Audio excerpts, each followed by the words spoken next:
Hello, people!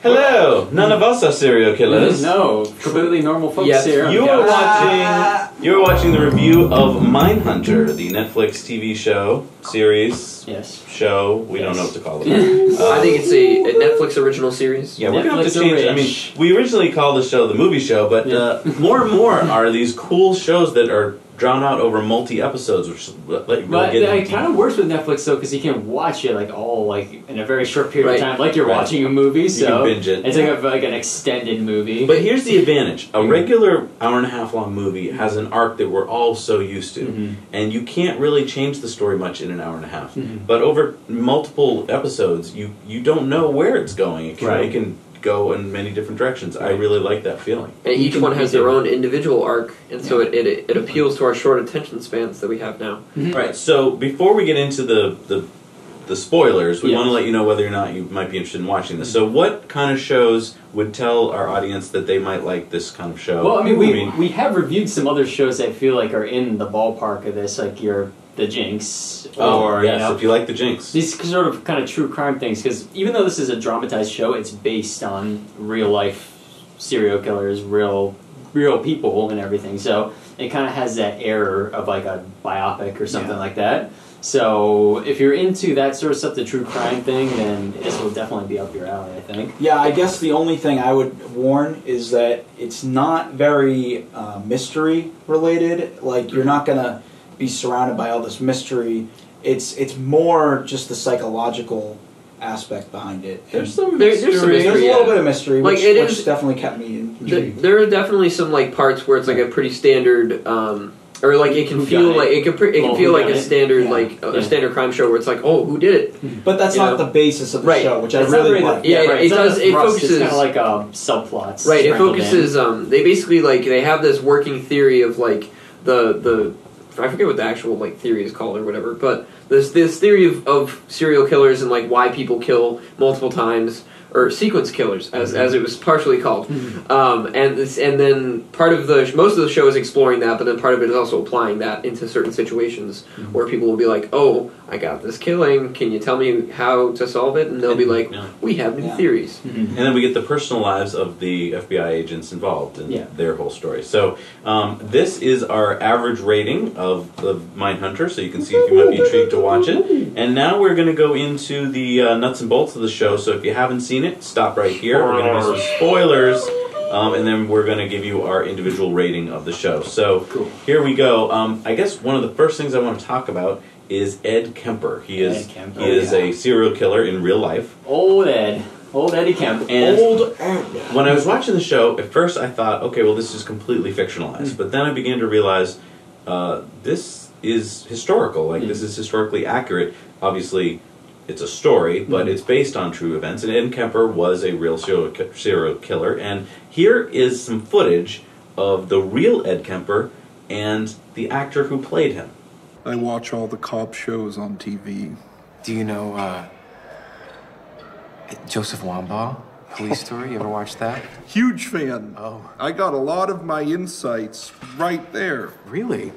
Joseph Wambaugh, Police Story. Got some tremendous insights into not just the gimmicks, the actual things, the tidbits that you would pick up from their procedures, but the mechanics behind that, the logic behind it, was I would not allow myself to walk into even a potential trap. I would not allow myself to walk into a trap because I knew exactly how their minds work from watching Wambaugh. What kind of trap are you talking about? And one of those was talking about those crimes too much to people, initiating conversations about that. The classic is talking too much about the crimes, over interest. You have to remain casual. Wow. That's mackerel. No, it's tip of the cap to that actor there. That is spot on. He really killed it. He's really a highlight of the show. That particular actor is just so good. Yeah, it's kind of sad, scary, because it's like candy. When you're watching the Ed Kemper actor, you're kind of like, ooh, and then you're like, but he's a serial killer. He's telling us about all these horrible things he did. But yet part of you is like, ooh, tell me more. It's very... Because the way he explains it is so normal. Yeah, right. He's just describing so casual. It's so he's very emotionless when he talks about it. Which actually is interesting because there is a clip online somewhere where in one of the clips that because they did a lot of the interviews, they basically took it not quite word for word, but very, very similar. Yeah. And there was one part where online, like the actual serial killer, Ed Kemper, actually ends up crying at one point when he's talking about one of his victims, I think. And in the show, they cut that out, which I thought was very interesting. To kind of remove that element of emotion and make him seem more like a stone cold killer.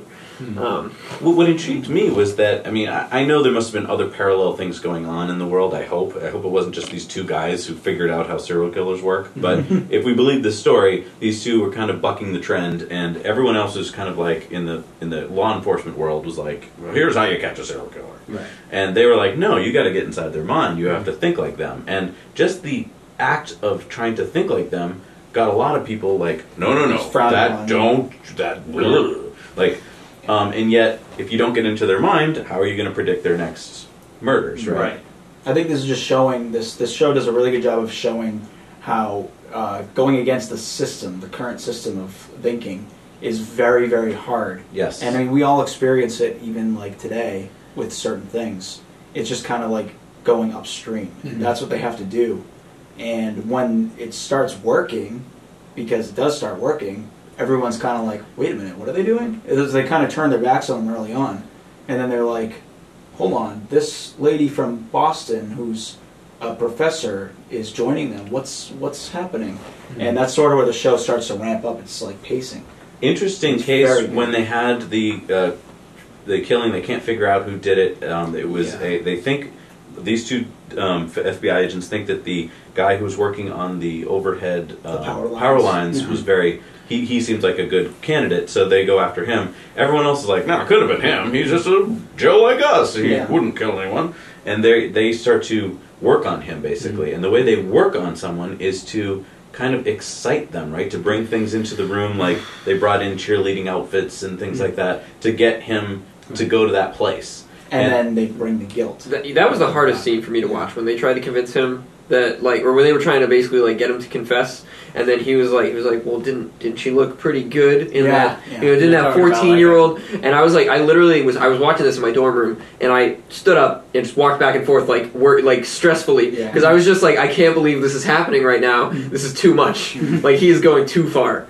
I just thought that was insane, because like I think that the psychological burden that this study had on the main character is incredible, and you saw that at the end when he had that like breakdown in the hospital after Ed Kemper freaked him out when he was like, "Oh, give me a hug," and then like he thought he was gonna die, which is fair. But I just thought that was one of the things where it was very interesting, but also very like hard to watch, was his transformation through the show, and like his transformation with his relationship with his girlfriend, and like how he started to just be like, oh, well, I know what you're doing because I analyze everything and I know people's minds. Like, he was like, you're gonna break up with me, and she was like, okay, I guess sure, why not? I don't know. Like, because it didn't. Well, he was seeing the worst, right? I mean, he was basically looking at broken minds and seeing how they worked, and then applying that to everyone around him. Right. And that's the danger, right? Is if you're working around these sick people, and then you're just assuming that everyone's a sick person. And yeah, it was a tough row to hoe for those two, because every single day practically they're going to travel to some high security prison to go like spend hours with the serial killer and get into their mind. Like, how horrible. I know, but on the other hand, it's like that it worked so well, because when you go back and look at, like you were saying with the guy with the power lines, they basically found their match before they even found the guy. Right. They described what kind of person this would be, like, and who he would be like. And then they like looked through all the suspects and were like, he fits the description that we created. Right. And so they invented this guy. Yeah, and they created that whole way of doing it, which we're so jaded now. There's so many TV shows about, that's like the premise of like half like the shows on TV. Right. You know? Yeah. And yet to go back and see it at its fledgling beginnings was kind of cool, because you're seeing all this pushback. Like nowadays, it's you see a TV show and someone says like, well, we're looking for a 40-year-old who does this and this and this, and everyone's like, okay, let's go get him. Yeah. But they were doing that, and people going, what? Yeah. Why would we be looking for that? That's everybody. What are you talking? Like what? And they pioneered that. I want to go to this idea of serial killer, because I didn't realize that they kind of coined that term. That they came up with this idea of a sequence killer, someone who's going to go from one to the next. I want to point out, we've only caught a third of the serial killers. So we're not great at it. Like, Good job, us. we're good at catching the ones that seem like they want to be caught or are not that good at it. Yeah. Like, there's a lot of serial killers who are just starting off, and as we all know, when you're just starting off, you're not that good. Right, you leave some DNA here and there. Right. You're not, like, practiced and all that. But once you've done it for a few years... Yeah, for 20 years, like Ed Kemper, you get pretty good at it. He only seemed to get caught because of...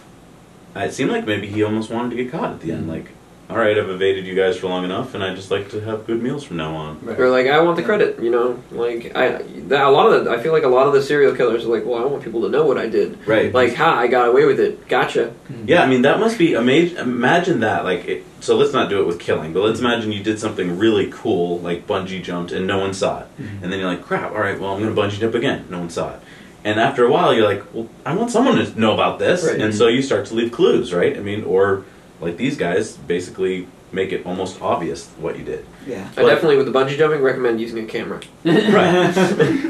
But with a serial killer, if you don't want to get caught, if you just get off on the killing, and you're good at it, it seems like you may never get caught, and that's scary. Like, to think that these guys are still, the FBI agents are still fairly clueless. They go in with like an idea, but if you don't leave enough evidence, right? If you use a random number generator or something along those lines to completely randomly generate who you're going to kill, boom, they can't psychoanalyze that at all, right? They book can't. idea, trademark. You can't be like, oh, well, they tend to like blondes and they always do this to the blondes. If you just shoot people and the random people, how are they gonna? They can't tie that. They can't connect the dots. They're unknown Right, dots. because these killers were really damaged, right? I mean, they, had such emotional scars from usually their mom or something like that they were always going after something that reminded them of like their mom, and so that kind of led you to an MO. But you're right. If you aren't scarred, or if you can overcome that scarring. And unfortunately, a lot of these serial killers too tend to be known for murdering, people who are kind of on the outskirts, runaways, people who are like homeless people, prostitutes, things of this nature, which makes it easier to get away with because sometimes also the police don't really care. It's kind of like, well, they don't have the resources. They're already in a bad situation. They put themselves in a bad place. Who knows why they died?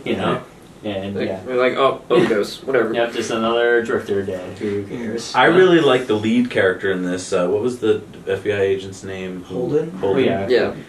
Because he was so antithetical.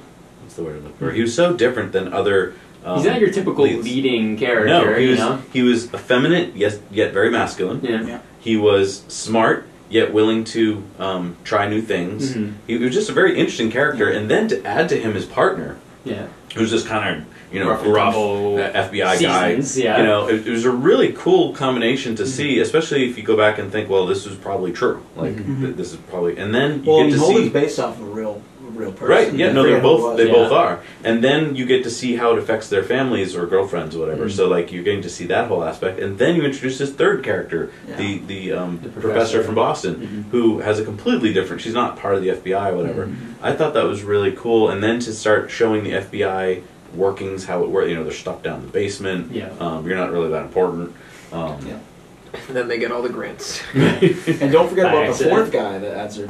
Oh right, he's Mr. Do-Good. Yeah. FBI I forgot about him. Yeah. I liked all their characters in different ways, and like I started off the show hating Holden. I remember I started and I was like, I can't relate to this guy. He's weird. He talks too much, and he's like freaking me out. And then for some reason, as the show went on, as he got more into his work, I started to really enjoy him on screen and just like what's Holden gonna do next. I think it was just the sort of watching him kind of lose himself as he got into his work. And I know you guys have said you felt the opposite, right? Yeah. You hate him more. I love. This. It's a weird thing when you're talking about a show because you can hate what a character's doing and be like, what's wrong with you? But you still love watching them. Yeah. And that's sort of how I feel about Holden, where it's to start the show I thought oh, okay, this is an interesting different guy, and as the show gets along and he sort of gets cockier and more kind of obsessed with his work, you're like, dude, what are you doing? Yeah. You're he's basically telling the FBI to screw, and he's like, you guys don't know me, I'm a genius and whatever. And then he goes and sees Ed Kemper and nearly gets throttled, and then kind of gets humbled a bit or whatever. Yeah, it's Yeah, so like I love the character, but yeah, as the show goes on, I find him harder and harder to root for because he gets just kind of like he gets so obsessed with his work that he doesn't see how he's like damaging the people around him and almost doesn't care. The technology is so rudimentary compared to today, right? It's typewriters, it's newspaper clippings, it's like taking notes. Because a lot of the way they catch people is just having to brute force go through reading stuff. And like, I remember seeing a paper somewhere that said something. It's amazing how much of that just had to be individuals going through files. Right. And everything's just files and paperwork and photographs. That caught me of what an advantage we have today to catch somebody, because today we've got digital stuff, we can share it with different departments, we can analyze it. But back Control then, F. Control F, exactly. They had none of that. It was all just even things like just like fingerprints and stuff. They didn't like have like full database, national databases like they do now. Or, and if they did, it would take like days to do, like in Spotlight, or maybe it wasn't that one. There was some movie where they were like, "Yeah, it's going to take 3 days for us to get a match." Right. But also, you can think of it as being a disadvantage too, because now there's so much out there that it's even harder to find. Noise. Because there's all more noise. Sure, noise. Yeah. There's a whole, billions and billions of people on the internet. It's like, how do you dwindle it down? Yeah, but I mean, a lot of the problems they were having in the shows is finding out patterns and where these guys were. Now if you want to know where a guy was, it's pretty easy to put together a whole timeline based on Facebook posts and credit cards and stuff like that. And like GPS on their phone. Right, I mean, it was all cash back then. It was all really hard to follow them. I really like one scene where when the partners are finally working well together and they go to a police force and they're trying to help them with this cold case, and they go in there and they like just immediately start riffing off each other about like, okay, well, we should be looking for this and this, and the cop is like, whoa, where'd you come up with that? Like, what? Yeah. Why would I do that? Why would I interview them again? And they're like, nope, I think we got to go do that. Then they just go, one of them's good cop, one of them's bad cop. Like, they're just, I really liked when they kind of got that going. Then they fall apart, like, later as they've been working together too long and going their separate ways. But I really liked, third or fourth episode where they're kind of all cylinders are firing properly. That was kind of cool. They were a good team, I think. And, up until the point when Holden went crazy. Right. And dealing with serial killers will do that. Yeah. So. All right. Well, ones that'll throw birds. That's right. I forgot about that. All right. It's time to give our ratings for the show, Mindhunter. And as you know, we rate this out of 5, and it's not always stars. So what's it going to be today, Brent? I think. Don't take it. Let's see. What am I going to do? Oh, I had we all steal from each other. I had it earlier. Now I've lost it. Oh no. Well, it sounds like Nick's got it. Okay. Oh no, I have 2. Well, okay. I'll do my first, and then I'll say the other one later if no one says it. So I'm gonna go with 4.5 out of 5.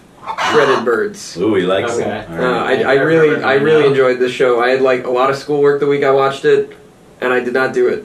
So that was how much I liked it. Or maybe it was just distraction. I don't know. But it was I like the show a lot. Okay. I remember mine now. I'm going to also do... Did you do 4.5? Yeah. I'm going to do 4.5 out of 5 redacted recorded tapes. Messages redacted. I love the show. I think it's great. I think all the performances are great. I love the whole kind of true crime and like based on real like history aspect to it. I just loved it. Really good. Really, really good. I want to watch it again. All right. I'm gonna give it 5 out of 5. What? Holy guacamole! I think it was really good, but I gotta give my thing first. Yeah. Okay. 5 out of 5. I don't know if this is appropriate or not. Ticklish feet.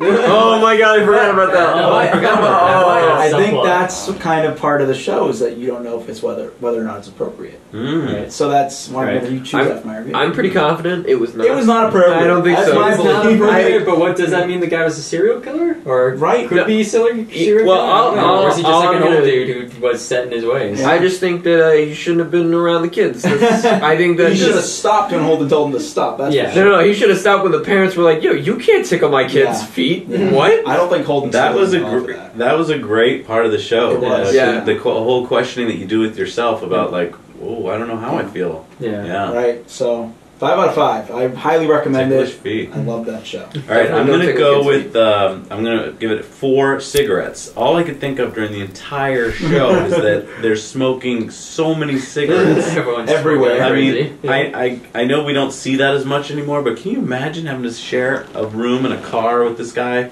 who's just smoking incessantly? Yeah.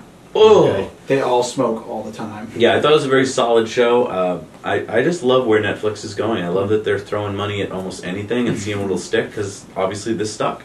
Yeah. I'm disappointed that no one said stilettos. Because there was that one serial killer with the shoes. Oh, yes. Oh, man, that was... Bob guy. Yeah, we could go all day with those references. Yeah.